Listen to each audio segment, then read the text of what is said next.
Em 485 a.C., quando conquistada pelos babilônios, Israel era uma terra árida, onde os poucos camponeses que a habitavam davam duro para sobreviver. Esta era a terra que Deus havia prometido para Abraão, Isaque e Jacó, e aos seus descendentes para sempre. Toda a terra que você está vendo, darei a você, Abraão, e a sua descendência para sempre. A terra não poderá ser vendida definitivamente, porque ela é minha. O povo que orgulhosamente habitava a terra prometida foi dizimado, espalhado e levado à Babilônia, onde passou 70 anos, conforme predito por Jeremias. Toda esta terra se tornará uma ruína desolada, e vocês estarão sujeitos ao rei da Babilônia durante 70 anos. Muitos judeus haviam voltado a Jerusalém para reerguer o templo, mas o resto da cidade estava em ruínas, suas paredes derrubadas e portões queimados. Em meio à desolação, Deus inspirou o profeta Zacarias a proferir uma das profecias mais notáveis já registradas. Ela predizia o período bíblico conhecido como os últimos dias. Farei de Jerusalém uma taça que embriague todos os povos ao seu redor. Farei de Jerusalém uma pedra pesada para todas as nações. O cumprimento dessa profecia após o admirável renascimento de Israel em 1948 é constatado pelo mundo todo. Exatamente como previsto na Bíblia, ao invés de Nova York, Berlim ou Moscou, a pequenina Jerusalém é o fardo maior dos países do mundo. O peso que ela tem é tal que o Conselho de Segurança das Nações Unidas dedicou quase 1/3 das suas deliberações a Israel, que representa apenas 1/1000 da população mundial.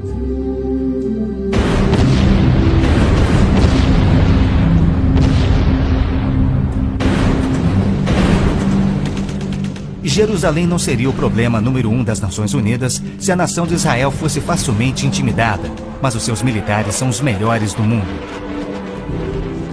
Naquele dia farei que os líderes de Judá sejam semelhantes a um braseiro. Eles consumirão todos os povos ao redor. O Senhor protegerá os que vivem em Jerusalém.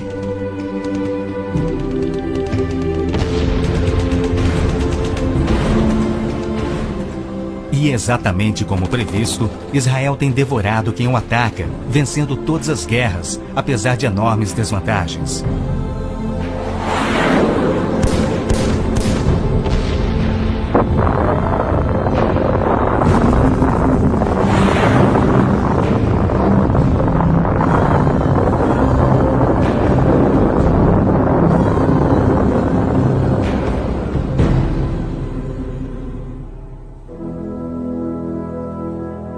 O anjo Gabriel revelou a Daniel que Jerusalém seria reconstruída e que após 483 anos viria o Messias. E que seu próprio povo, o povo de Israel, o rejeitaria e o crucificaria. Que a cidade e o templo ficariam outra vez em ruínas. E foi assim que aconteceu.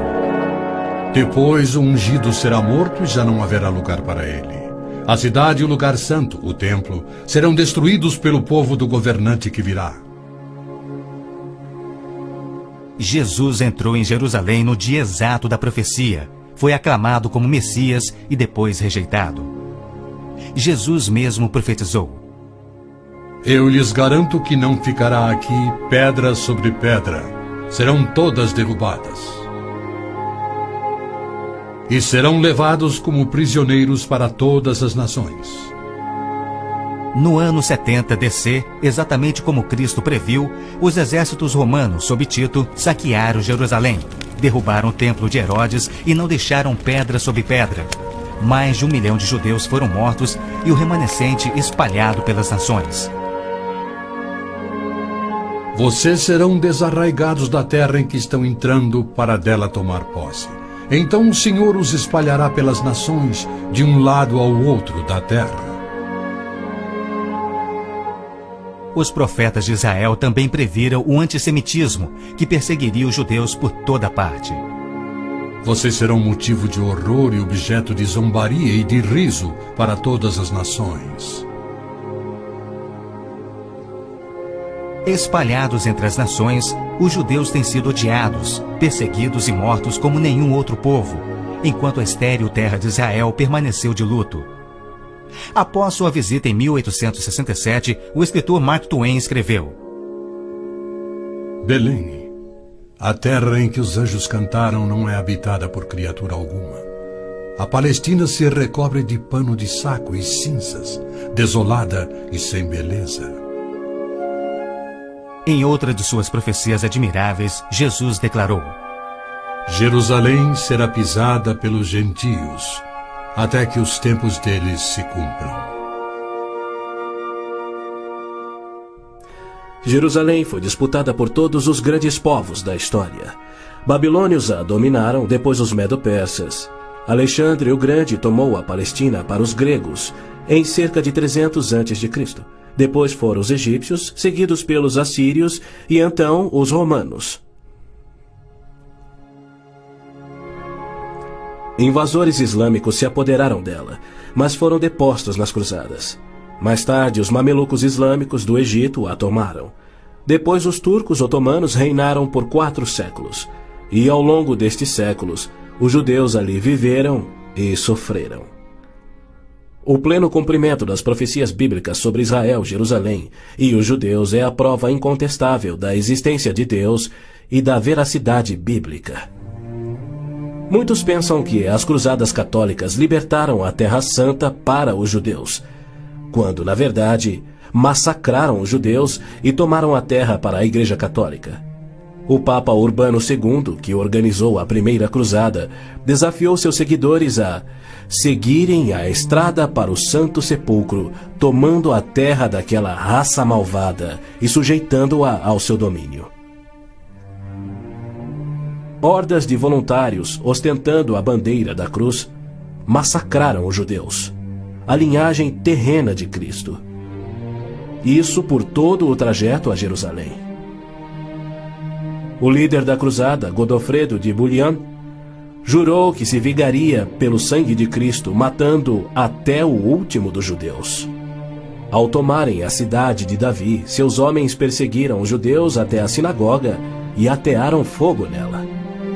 Os papas subsequentes trataram os judeus como leprosos sem qualquer direito. Entre estes, Pio VII, Leão XII, Pio VIII e Gregório XVI. O abuso de Hitler contra os judeus alemães antes da Segunda Guerra descortinou um antissemitismo fervilhante que se estendeu por todo o mundo.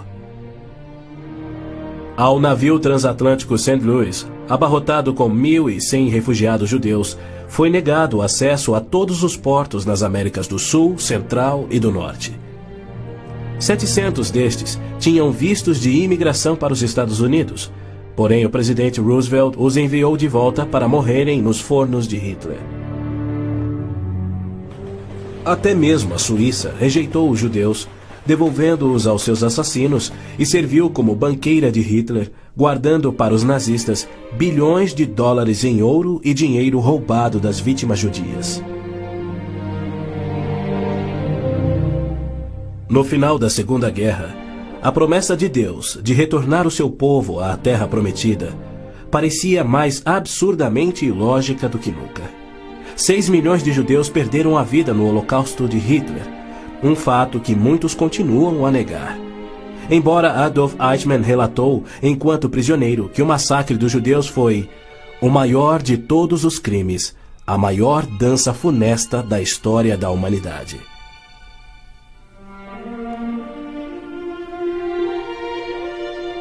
E o mais incrível é que, após a guerra, centenas dos esqueléticos sobreviventes, libertados dos campos de extermínio, foram mortos em toda a Europa. Porém, Deus não esquecera das suas promessas. De 1945 a 1948, apesar de um cruel bloqueio naval inglês, 10 navios antigos contrabandearam 70 mil sobreviventes do Holocausto para dentro da Terra Prometida. Nas palavras de um dos sobreviventes, os velhos navios e a frota britânica eram ameaças menores que a vida na Europa.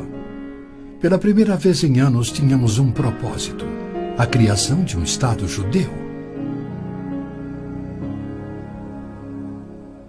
Milhões de judeus têm voltado a Israel oriundos de mais de 100 países.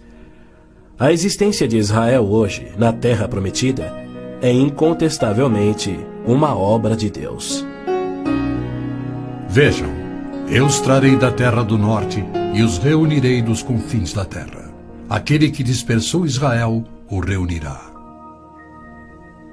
Em novembro de 1947, as Nações Unidas adotaram a sua Resolução 181. Ela dividia a Palestina, dando 18% aos judeus e 82% aos árabes. E tornou Jerusalém uma cidade internacional que, conforme o Vaticano também insistiu, nunca poderia ter domínio judeu. O mundo árabe rejeitou esta resolução e exigiu toda a Palestina. Até hoje, nenhum mapa árabe admite a existência de Israel.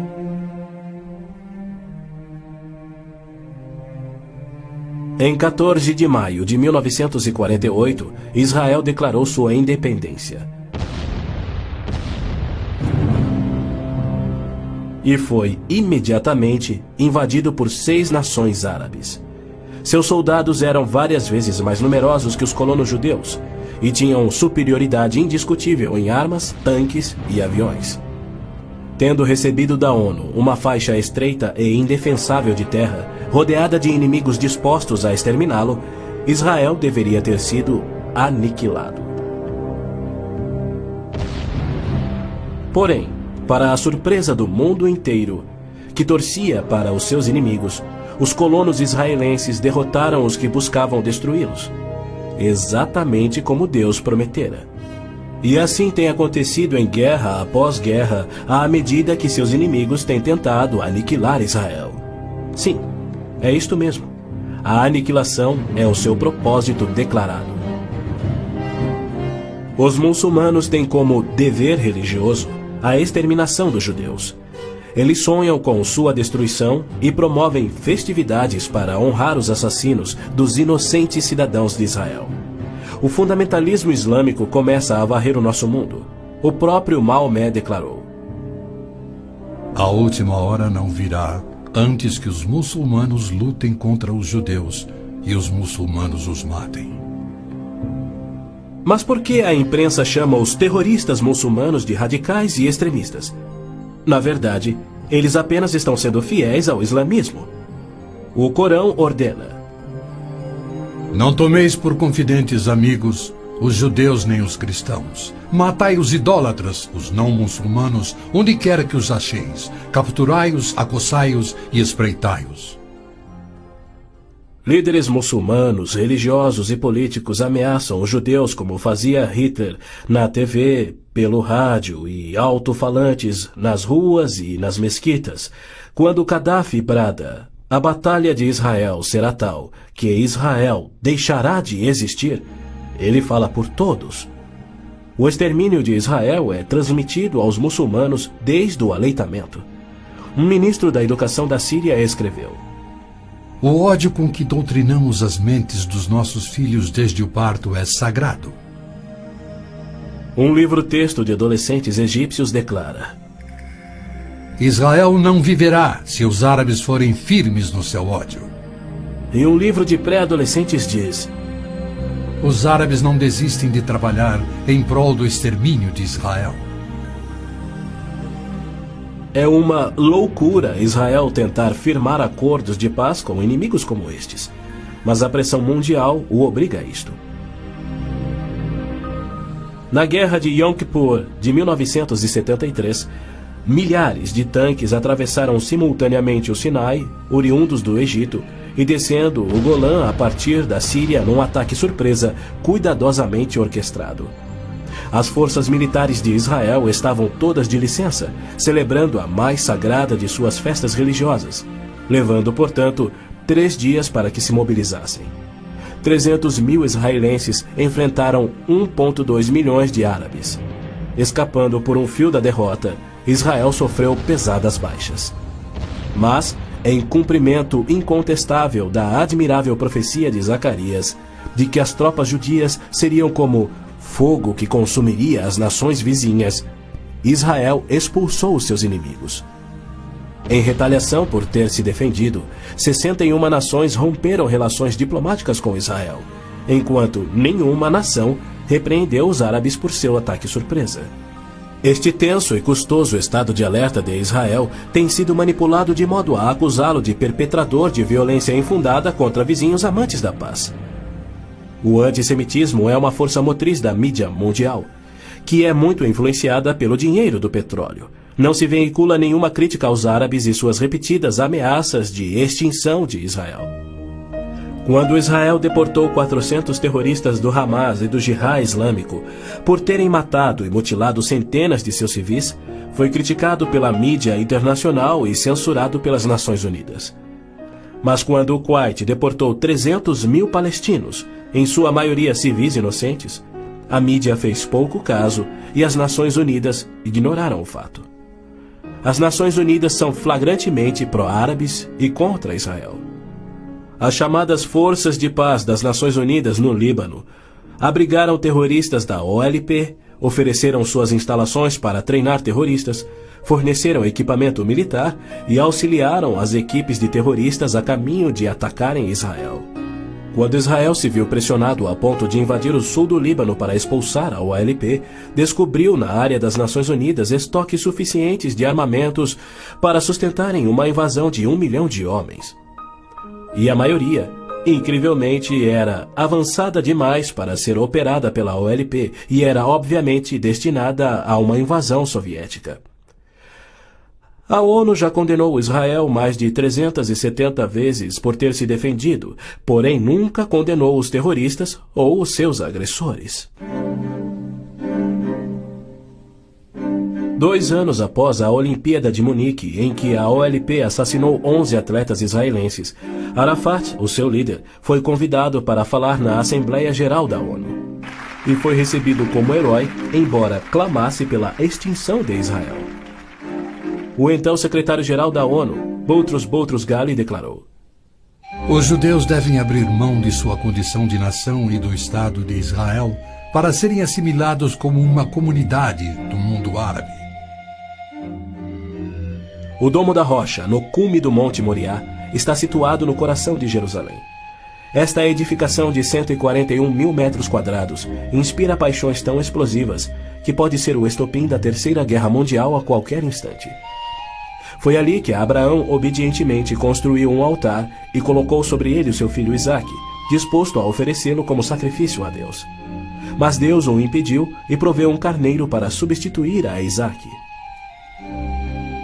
900 anos mais tarde, há cerca de 3.000 anos, o rei Davi comprou aquele terreno santo de Araúna, o Jebuseu, para poder edificar ali um altar a seu Deus. E foi ali que Salomão construiu o primeiro templo. Do templo judeu, destruído por 2 vezes, não resta nada. Em seu lugar se ergue o Domo da Rocha, um imenso monumento ao deus islâmico da lua, o antissemita Alá.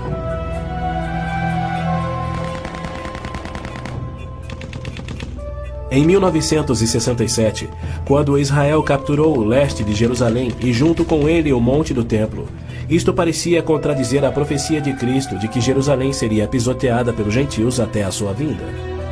Mas, incrivelmente, Israel imediatamente devolveu o Monte do Templo aos cuidados do rei Hussein da Jordânia.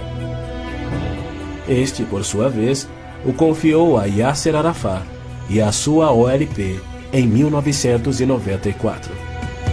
Assim, o coração de Jerusalém está nas mãos de gentios, e as nações dos gentios de todo o mundo exigem o controle. Uma das principais tensões no Oriente Médio, hoje em dia, é a questão do chamado povo palestino. A Organização de Libertação da Palestina, a OLP, liderada por Yasser Arafat desde 1969, alega representar os palestinos. A OLP declara: Nosso conflito com o inimigo sionista não surge em função da demarcação de suas fronteiras, mas sim da própria existência de Israel. A OLP, como todos devem saber, é uma organização islâmica de terrorismo. Ela treinou as gangues de assassinos de Idi Amin, que mataram 300 mil cristãos negros em Uganda. Na verdade, a maioria das organizações terroristas em todo o mundo foram treinadas pela OLP. Arafat cometeu seu primeiro assassinato aos 20 anos. Sob sua liderança, a OLP se tornou a maior, a mais rica, a mais violenta e a mais sangrenta das organizações terroristas já conhecidas.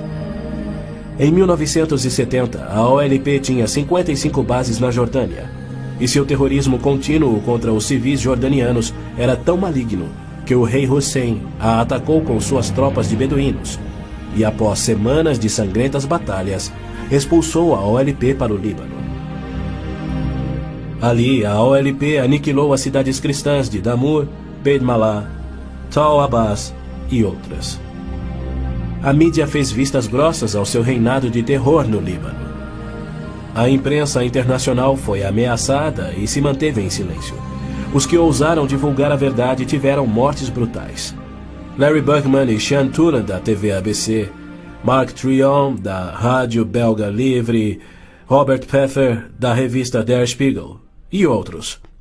Cerca de 300 mil civis libaneses foram mortos e mais de 100 mil das jovens sobreviventes foram engravidadas por estupros da OLP antes que Israel a expulsasse. Porém, novamente, Israel foi censurado. Ladies and gentlemen, Mr. Arafat, Chairman of the Executive Council of the Palestine Liberation Organization, His Excellency Yitzhak Rabin, Prime Minister of Israel, the President of the United States.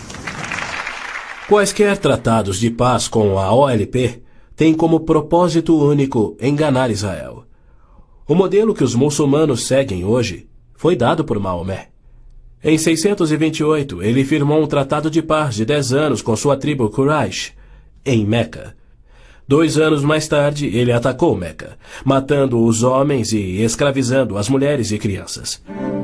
Arafat declarou publicamente: Em nome de Alá, eu não considero o acordo de paz entre a OLP e Israel mais do que o acordo assinado entre nosso profeta Maomé e a tribo Quraysh.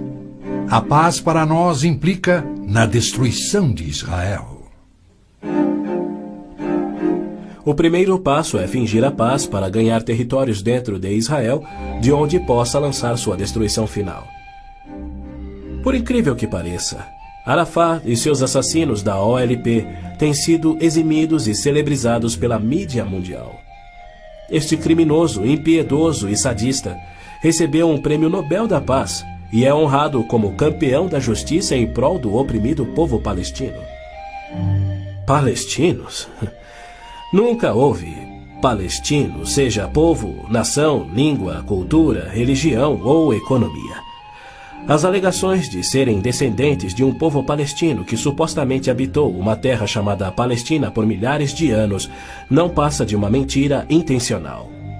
A terra era chamada Canaã e era habitada por cananeus. E o que fora Canaã tornou-se a terra de Israel quando Deus a entregou ao seu povo. Porém, uma história revisada que oculta a verdade é promovida nas melhores enciclopédias e livros, incluindo publicações cristãs. Aqueles que hoje se denominam palestinos são árabes, por berço, língua, religião islâmica e cultura. A origem do termo Palestina provém dos filisteus, os arqui-inimigos do antigo Israel. Em 130 d.C., os romanos reconstruíram Jerusalém como uma cidade pagã, tendo um templo de Júpiter no lugar do templo judeu. Provocados à rebelião, 500 mil de judeus foram mortos e milhares escravizados. Os romanos, irados, renomearam a terra de Israel, batizando-a de Síria-Palestina. Assim surgiu o termo palestino. Dali em diante, os judeus que ali viviam foram chamados de palestinos. Na Segunda Guerra, o exército britânico tinha uma brigada palestina composta por voluntários judeus. A Orquestra Sinfônica da Palestina era de judeus, assim como o Palestine Post era um jornal de judeus. Em 1948, árabes fugidos de Israel começaram a alegar que eles eram os verdadeiros palestinos e que a terra de Israel sempre lhes pertencera. E a mídia mundial promove essa mentira. Mas a verdade é que em 1948 os árabes ocupavam meros 3% da Palestina. Enquanto que a posse de Israel data de 4.000 anos, de quando Abraão adquiriu a caverna Macpela em Hebrom. Ali Abraão sepultou sua esposa Sara, e ali estão enterrados Abraão, Isaque, Rebeca, Jacó e Lia. Em Hebrom, Davi foi coroado rei. É um lugar sagrado para os judeus e não tem nada a ver com os árabes ou com o Islã. E ainda assim os muçulmanos ignoram a presença contínua dos judeus por 3.000 anos e dizem que Hebrom é sua. Construíram uma mesquita e estão determinados a expulsar todos os residentes judeus. Há meio século, o mundo convive com o problema de centenas de milhares dos autodenominados refugiados palestinos da guerra pela independência em 1948. Em mais uma mentira típica, a mídia internacional acusa os judeus de impiedosamente desalojarem a população nativa. Mas, na verdade, foi o alto comando árabe que os instruiu por rádio a deixar rapidamente a Palestina enquanto eles massacrariam os judeus. Uns 350.000 fugiram. Muitos ficaram. Os que ficaram hoje são cidadãos israelenses e atualmente compõem uns 16% do eleitorado de Israel. A Jordânia anexou o território palestino designado pela ONU, expeliu todos os judeus, destruiu as sinagogas judaicas e renomeou de margem ocidental as terras conhecidas por Judeia e Samaria desde os tempos bíblicos. Apesar dos milhões de dólares em jazidas de petróleo e uma área terrestre 700 vezes maior do que a de Israel, as nações árabes se recusam a aceitar quaisquer refugiados de 48 e a dar-lhes vida normal.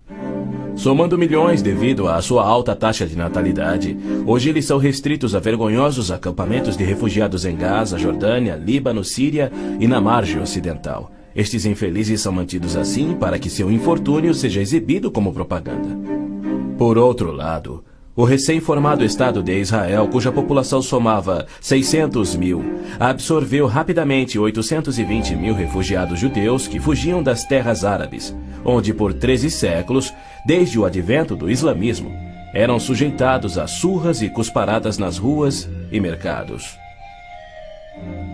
Centenas foram brutalizados ou mortos pelos muçulmanos em surtos imprevisíveis de violência e tiveram suas posses confiscadas. O renascer de Israel propiciou um refúgio acolhedor para o qual fugiram. Israel já assimilou milhões de imigrantes. Mais de 1 milhão de refugiados ficaram sob o domínio de Israel nos acampamentos em 1967, na Guerra dos 6 Dias. Israel lhes oferece terras estatais, eletricidade, água, esgoto, pavimentação e escolas, e já construiu 9 complexos residenciais para abrigar 10.000 famílias. As nações árabes, incrivelmente, se opõem ao auxílio que Israel oferece aos seus refugiados. Ainda mais incrível é que as Nações Unidas adotam anualmente as seguintes surpreendentes resoluções. A Assembleia Geral exige que Israel desista da reintegração dos palestinos na faixa de Gaza. A Assembleia Geral conclama novamente a Israel para que se retraia de quaisquer ações destinadas à reintegração dos refugiados palestinos na margem ocidental. Se formos analisar a história, Jerusalém sempre foi a capital de Israel e seus reis. Hoje em dia, cedia ao seu parlamento. Porém, embaixadas estrangeiras se situam em outros pontos. Segundo o ministro das Relações Exteriores do Vaticano, em visita a Israel em 98, a presença de Israel no lado oriental de Jerusalém constituía uma ocupação ilegal. Em março de 1999, Israel foi advertido que a União Europeia não reconhecia a sua soberania sobre Jerusalém. Numa bula papal do Jubileu de 2000, o Papa João Paulo II rejeitou novamente a soberania israelense sobre Jerusalém. Em fevereiro de 2000, o Vaticano assinou um acordo com a OLP no qual se pedia garantias internacionais de que Jerusalém fosse mantida sob controle internacional. Os maiores inimigos de Israel são o Islã e o catolicismo romano. João Paulo II tem calorosamente recebido o fascínora Yasser Arafat diversas vezes, até mesmo quando estava no auge de sua carreira como um dos assassinos e criminosos mais notórios do mundo. É claro que João Paulo II tem piamente condenado o antissemitismo, como lhe cabe fazer. Porém, ele se limita a se desculpar por atos cometidos por filhos e filhas da Igreja. E ele nunca, jamais, admitiu que os judeus e evangélicos martirizados na Inquisição o foram por política oficial da Igreja e seus papas. Roma insiste até em nossos dias que os católicos e não os judeus são o povo escolhido por Deus. Por exemplo, em 1928, um decreto do Vaticano se referia aos judeus como povo anteriormente escolhido por Deus. Em 1965, o Segundo Concílio do Vaticano declarou: a Igreja constitui o novo povo de Deus. A Roma Católica se denomina a Cidade Santa, a Cidade de Deus, a Cidade Eterna, títulos que Deus deu a Jerusalém. O interessante é que, ao invés de repreender Arafat por sua paixão por aniquilar Israel e suas crenças islâmicas anticristãs, o Papa aceitou seu convite para estar com ele em Jerusalém, celebrando a quem chamou de o nosso Jesus Cristo, entre aspas. Nosso Jesus Cristo? Segundo Arafat, Jesus foi um palestino que lutava contra Israel por sua liberdade, e o Papa apenas sorriu e o abençoou.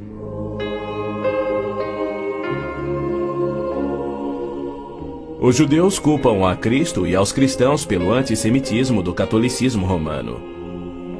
Mas o catolicismo, com seu falso evangelho de obras, sacramentos, purgatório e indulgências, não representa o cristianismo bíblico. Nenhum cristão verdadeiro poderia ser antissemita. Jesus foi um judeu. Inclusive, a Igreja Católica matou muito mais evangélicos do que judeus. O Papa Inocêncio III massacrou por completo a cidade de Béziers, na França. Morreram cerca de 60 mil cristãos albigenses. E, segundo o Papa, foi o auge do seu papado.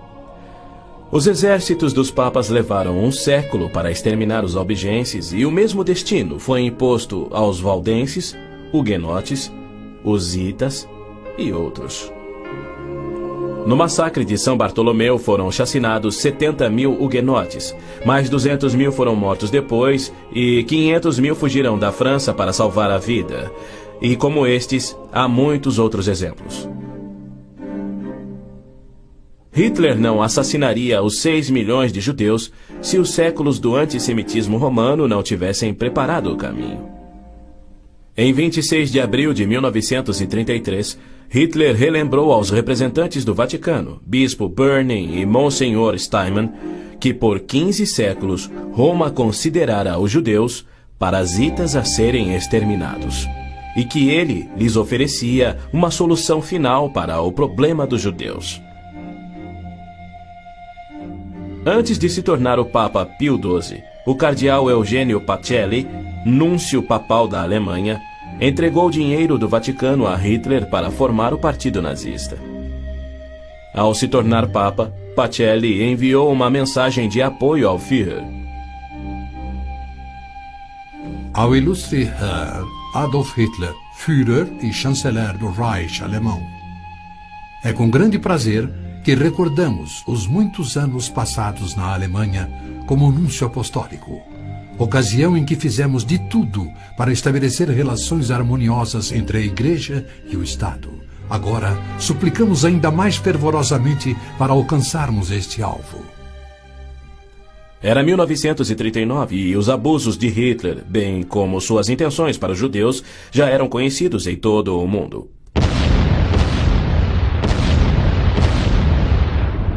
Foi em janeiro daquele ano que Hitler declarou que a guerra resultaria na, abre aspas, exterminação da raça judaica, fecha aspas.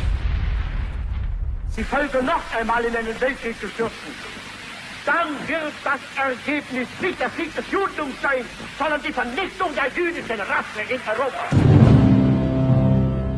Após 4 anos, em 22 de junho de 1943, enquanto pairava a fumaça de judeus incinerados nos céus da Europa. O Papa Pio XII, em contraposição à promessa de Deus, escreveu ao presidente Roosevelt tentando dissuadi-lo de tornar a Palestina em terra judia. Não existe precedente histórico para justificar o regresso de um povo a uma terra deixada 19 séculos antes.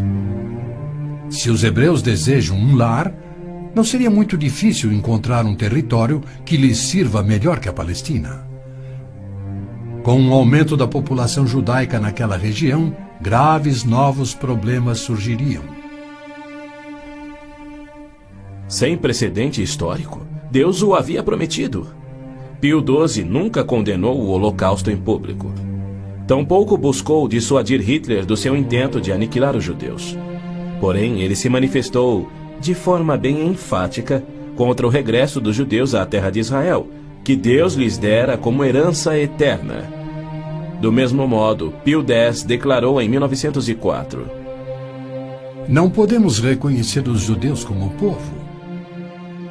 Em 1919, o cardeal Pietro Gasparri, secretário de Estado do Vaticano, escreveu: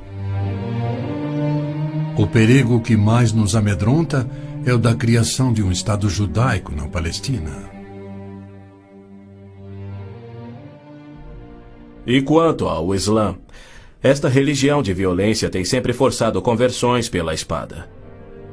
Após a morte de Maomé, a maioria dos árabes abandonou o Islã, dando origem às famosas guerras da apostasia. Abu Bakr, o primeiro califa a suceder Maomé, matou dezenas de milhares de ex-muçulmanos buscando reimplantar o Islã. Até o início do século VIII, os ferozes guerreiros do Islã haviam tomado a maioria do Oriente Médio, muito da África e haviam quase conquistado a Europa. A violenta natureza do Islã é vista ainda hoje em multidões bradando "Allah é grande" e infligindo terror e morte sobre os não-muçulmanos. O Islã está por trás da maior parte do terrorismo no mundo. Hoje em dia, multidões muçulmanas periodicamente massacram milhares de cristãos, queimando e saqueando as suas terras.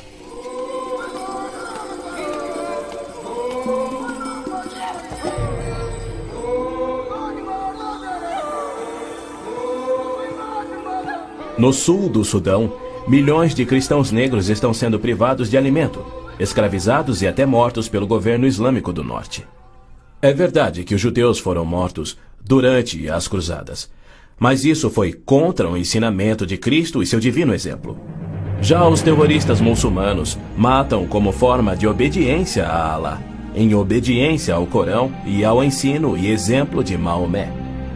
Qualquer estudioso muçulmano concordará ser o dever sagrado de todo muçulmano em todas as eras praticar guerra santa o quanto for possível para forçar o mundo inteiro à submissão ao Islã.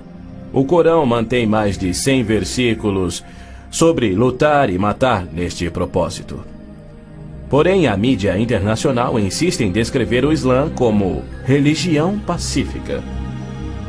Tony Blair, o premier britânico, classificou o Islã dizendo ser sinônimo da paz, tolerância, além de uma força para o bem. Muitos políticos de destaque no Ocidente têm elogiado o Islã e seus caminhos pacíficos, e líderes religiosos também.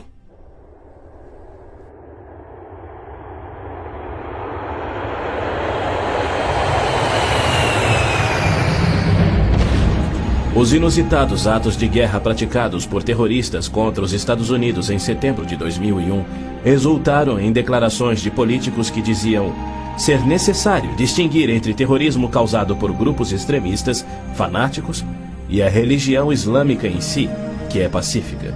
O escritor Tom Clancy disse que o Islã, como religião, não promove a violência. Uma declaração incrível frente aos ensinos contidos no Corão, os de Maomé, e a violência contínua que historicamente caracteriza o avanço do Islã. Esta é a visão romântica do Islã que encoraja o terrorismo. Para esses criminosos, Arafat é a prova viva das recompensas conferidas aos que aspiram ao terrorismo. Ele é o mais vil e bem-sucedido terrorista da história. A OLP detinha o recorde do maior sequestro aéreo, 4 aeronaves numa única operação, apenas igualado em 2001. O maior número de reféns, 300 pessoas na mesma operação e outros recordes que se mantêm até hoje. O número de pessoas baleadas num aeroporto, o maior resgate pago, $5 milhões pagos pela Lufthansa. A maior diversidade de alvos, 40 aeronaves de passageiros civis, 5 navios de passageiros, 30 embaixadas ou missões diplomáticas, além de incontáveis fábricas, depósitos de combustível, etc, etc, etc. Ao invés de ser julgado como réu em corte internacional, assim como os nazistas e líderes sérvios, os sangrentos atos de Arafat atraíram a ONU, a União Europeia e incontáveis líderes políticos e religiosos para o seu lado contra Israel e lhe outorgaram o Prêmio Nobel da Paz. O que confere a pilotos habilidosos a coragem e o ímpeto de se apoderarem de jatos comerciais e arremetê-los contra edifícios civis ou militares. Ou outros que se suicidam explodindo ônibus em Tel Aviv. Somente uma coisa: a garantia islâmica do paraíso para os que morrem na jihad. Aos mártires, o Islã promete um palácio de marfim contendo 70 mansões, cada mansão contendo 70 casas e em cada casa uma cama com 70 lençóis. E em cada lençol uma linda virgem que recupera sua virgindade a cada vez que o mártir a possui.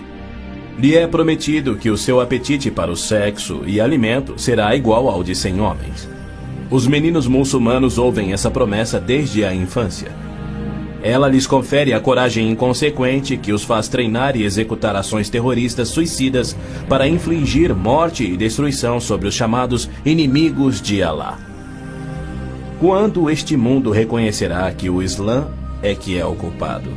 E quando os muçulmanos que desprezam o terrorismo perceberão estarem seguindo uma religião terrorista, conforme a história comprova? Os muçulmanos têm continuamente se torturado, se combatido e se matado. Nos 8 anos de guerra entre o Irã e o Iraque, foram usados milhares de toneladas de gás venenoso e as mortes somaram mais do que as da Primeira Guerra Mundial. Nos territórios da OLP tomados de Israel, não há liberdade de consciência, de expressão, de religião ou de imprensa e nem voto democrático. E isto caracteriza todos os países islâmicos. Na Arábia Saudita, no berço do islamismo, não se admitem judeus. Cidadania é privilégio muçulmano. É vedada a construção de templos que não sejam islâmicos e, segundo a lei universal do islamismo, a pena de morte é oficial e é destinada ao muçulmano que se converte a qualquer outra religião. Não se pode carregar uma Bíblia nas ruas da Arábia Saudita ou realizar estudo bíblico em seu próprio lar. Mas o Islã é a religião que mais cresce no Ocidente. Na Inglaterra, congrega-se mais em mesquitas do que em templos cristãos. Da mesma forma, muitas mesquitas nos Estados Unidos têm contato com bases secretas de treinamento terrorista para que a Jihad faça da América um país islâmico. O Islã rejeita o Deus da Bíblia e nega a divindade de Cristo ou que ele morreu por nossos pecados, alegando que um discípulo sósia tomou o lugar de Cristo na cruz e que Cristo foi levado vivo ao céu e que deverá voltar a esta terra para morrer um dia. O cristianismo deve ser subjugado pela força. O Corão diz: matai os idólatras, os não muçulmanos. Onde quer que os acheis, espreitai-os. Combatei aqueles que não creem em Alá. Observem bem, assim é o Islã. Porém, segundo Robert Schuller, se ele voltasse daqui a 100 anos e descobrisse que seus descendentes eram muçulmanos, ele não se importaria. Ele pregou sua mensagem de Natal em 99 na grande mesquita de Damasco, segurando a mão do grão mufti islâmico. Mais tarde, quando entrevistado por Larry King, Schuller disse animadamente ter sentido a afinidade espiritual além de uma concordância de fé e filosofia, e se referia a esse líder muçulmano anticristão. A Bíblia diz que Deus deu a terra prometida ao seu povo escolhido, os judeus. Já o Islã diz que Alá deu estas terras aos árabes. Assim se desdobra um tremendo conflito entre o Deus de Abraão, Isaque e Jacó, que ama os judeus, e o Deus de Maomé, que odeia os judeus e pede a sua destruição. O conflito real não é entre judeus e árabes, mas entre o Deus da Bíblia, cujo nome é Javé, e o Deus do Corão, chamado Alá. 12 vezes no texto bíblico Deus refere-se a si mesmo como o Deus de Abraão, o Deus de Isaque e o Deus de Jacó.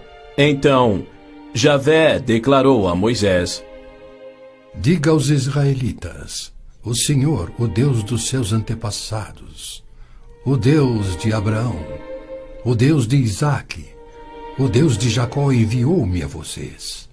Esse é o meu nome para sempre, nome pelo qual serei lembrado de geração em geração. É Satanás que tem inspirado 3.000 anos de antissemitismo. Se os judeus fossem destruídos, o Messias não poderia nascer. Mesmo após a vinda de Cristo, se Satanás destruísse os judeus, Javé seria um mentiroso, incapaz de cumprir sua promessa de restaurar a terra a Israel para que dali Cristo reinasse no trono de Davi na sua segunda vinda. A integridade de Deus tem a ver com a sobrevivência de Israel. Embora não conste uma única vez no Corão, há mais de 800 menções de Jerusalém na Bíblia. Dela é dito repetidas vezes ser o local em que Javé, o Deus da Bíblia, estabeleceu o seu nome para sempre. Yasser Arafat alega que Jerusalém tem sido uma cidade árabe há milhares de anos, quando na realidade ela nunca o foi. Em julho de 1889, constou no jornal Pittsburgh Dispatch que, dos 40.000 habitantes de Jerusalém, 30.000 eram judeus e a maioria do restante era cristã. Quando Israel declarou sua independência em 1948, havia 100.000 judeus vivendo na Jerusalém antiga. Ela foi fundada há 3.000 anos por Davi, o grande rei de Israel, e se manteve uma cidade judia desde então. Não é à toa que mais de 40 vezes a Bíblia se refere a Jerusalém como sendo a cidade de Davi. Ali Deus estabeleceu o trono de Davi para sempre. E naquele trono, o Messias, descendente de Davi, deverá reinar sobre Israel e o mundo. O Senhor Deus lhe dará ao Messias o trono de seu pai Davi, e ele reinará para sempre sobre o povo de Jacó. Jerusalém é um cálice de tontear porque líderes mundiais rejeitam o Deus bíblico e seu plano de paz para Jerusalém e o mundo. A insistência do Vaticano e da ONU de que Jerusalém deve ser uma cidade internacional e dos muçulmanos que dizem que ela lhes pertence constituem desafios ao Deus de Abraão, Isaque e Jacó, assim como a paixão muçulmana pela destruição de Israel. As nações muçulmanas estão se armando com mísseis capazes de portar ogivas químicas e biológicas, além de nucleares. Certamente não são armas de defesa. Todo mundo sabe que tem um propósito único: chover morte e destruição sobre Israel. A Síria já fabricou milhares de ogivas químicas, tem vastos estoques de armas biológicas e triplicou seu poderio militar e aéreo desde a Guerra de Yom Kippur em 1973. Israel também tem armas nucleares, atualmente posicionadas em modernos submarinos, e certamente não seria vencido sem utilizá-los. Era a isto que Cristo se referia quando, numa surpreendente profecia que antevia os armamentos modernos, ele alertou sobre uma destruição tão incrível que, se ele não intervisse para interrompê-la, não restaria vida na Terra? E se aqueles dias não fossem abreviados, ninguém sobreviveria. O Armagedon é tema frequente nas profecias bíblicas.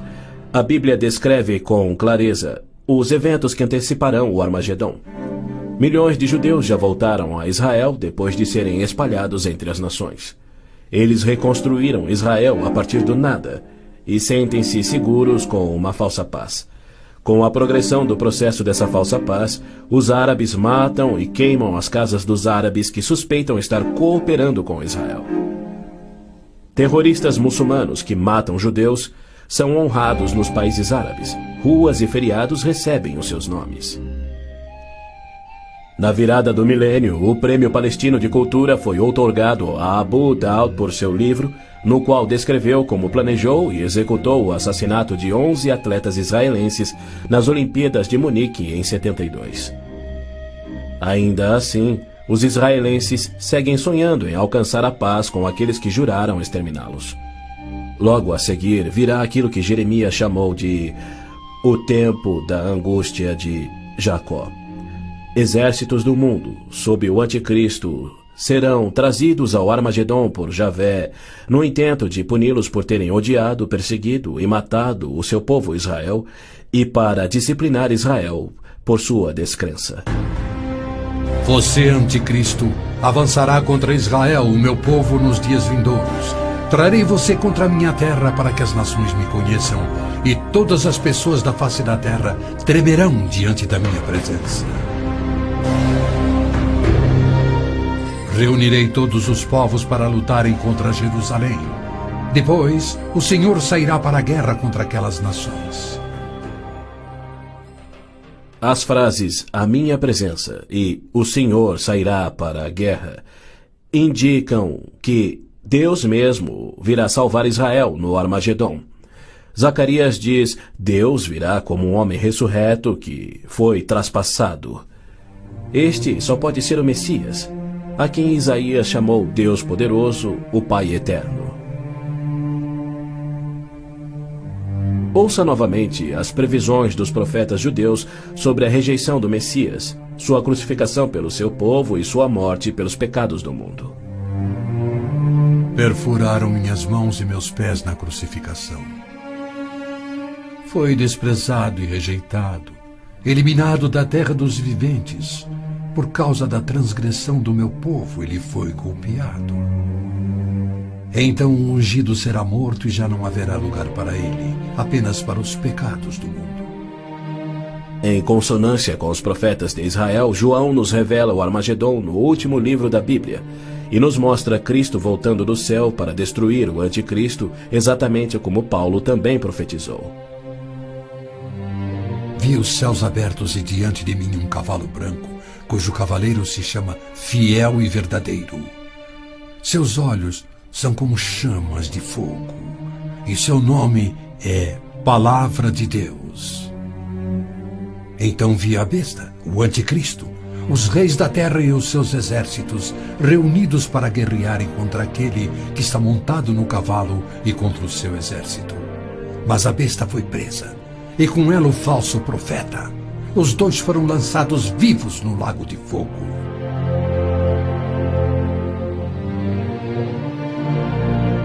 Antes do Armagedon, o anticristo irá confirmar um pacto de 7 anos, garantindo uma falsa paz entre árabes e judeus. Prometerá segurança a Israel, permitirá que Israel reconstrua o templo e reinicie os sacrifícios de animais, após um intervalo de mais de 1.900 anos. O anticristo quebrará seu pacto, cessará os sacrifícios, colocará a sua imagem no templo, declarando ser Deus e exigindo ser adorado.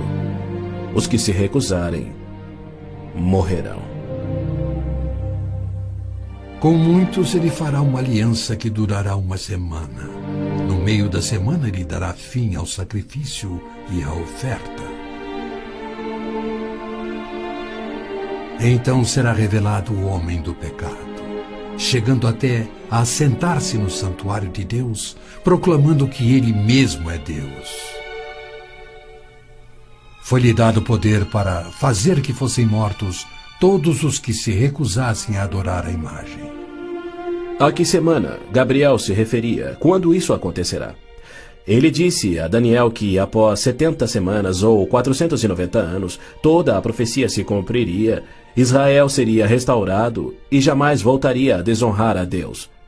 No final das primeiras 69 semanas de anos, ou seja, 483 anos, o Messias viria e seria morto. O tempo seria contado a partir da data em que o rei da Babilônia concedeu a autorização para a reconstrução de Jerusalém. A partir da promulgação do decreto que manda restaurar e reconstruir Jerusalém, até que o ungido, o líder, venha, haverá 7 semanas e 62 semanas. Neemias diz ter recebido autorização para a reconstrução de Jerusalém no mês de Nissan do 20º ano do rei Artaxerxes, ou seja, em 445 a.C. No domingo, 6 de abril de 32 DC, dia em que se completavam exatos 483 anos, hoje o chamado Domingo de Ramos, Jesus entrou em Jerusalém. Não num cavalo branco, conduzindo uma insurreição contra Roma, como os autoproclamados messias tentaram e os judeus queriam, mas num jumento, humildemente trazendo a salvação dos pecados, conforme Zacarias havia predito. Alegre-se muito, cidade de Sião. Exulte, Jerusalém. Eis que o seu rei vem a você, justo e vitorioso, humilde e montado num jumento, um jumentinho, cria de jumenta. Foi no dia 10 de Nissan, que era o dia em que os cordeiros pascais eram tirados do rebanho, que Jesus entrou em Jerusalém e apresentou ele mesmo ao seu povo. 4 dias mais tarde, quando Israel sacrificava os cordeiros, ele, o Cordeiro de Deus, cravado numa cruz, se entregou pelos pecados do mundo, cumprindo a profecia de Moisés. No 14º dia do mês, quando toda a comunidade de Israel irá sacrificar o cordeiro ao pôr do sol. É fato histórico indiscutível que Jesus entrou em Jerusalém num jumento no dia profetizado, foi aclamado como Messias, foi rejeitado por Israel e crucificado conforme os profetas haviam predito. Como resultado, foram postergados os planos que Deus tinha para Israel na 70ª semana de Daniel. Hoje vivemos na época que Cristo chamou de Tempos dos Gentios, pois Jerusalém é uma cidade internacional dominada por não-judeus. E Cristo tem construído a sua igreja, composta tanto por judeus quanto gentios que creem em seu nome. Somente quando esta igreja for arrebatada para os céus, conforme prometido por Cristo, é que terá início a 70ª semana de Daniel. Israel tem profundos problemas espirituais e morais, há hostilidade entre judeus religiosos e seculares e uma desilusão crescente com o judaísmo, especialmente entre a juventude.